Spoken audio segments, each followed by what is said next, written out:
Alors, je reviens à la recension officielle, c'est-à-dire ce qu'on appelle la recension du calife Osman. Donc, dans la tradition islamique, ce Coran a été établi donc, dans les années 30-40 de l'Hégire, donc très tôt après la mort du prophète, sous le califat donc, du troisième calife, troisième successeur de Mohammed, Osman. Mais selon, disons, les études, les recherches philologiques et historiques, en fait, la version officielle a été mise sur pied plus tard, disons une quarantaine, une cinquantaine d'années après Osman, c'est-à-dire sous le cinquième calife omeyyade, Abd al-Malik, que certains considèrent comme le véritable fondateur de l'islam en tant que religion de l'Empire.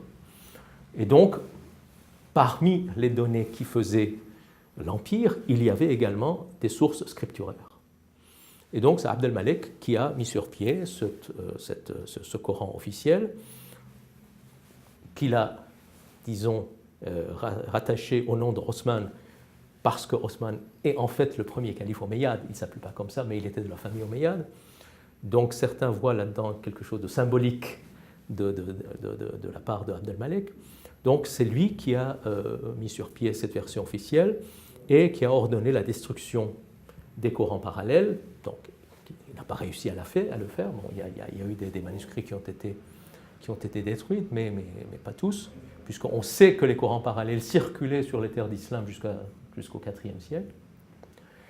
Et donc, c'est également ce calife extrêmement important, qui est aussi l'artisan du dôme du rocher, hein, qui est un symbole extrêmement fort, je dirais, de la domination islamique sur l'Empire, qui a mis également sur pied la deuxième source scripturaire de l'islam, c'est-à-dire le hadith.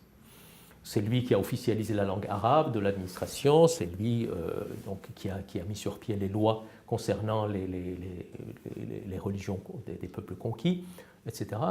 Donc, maintenant, l'hypothèse Abd al-Malik devient la plus plausible et la plus défendue par les spécialistes.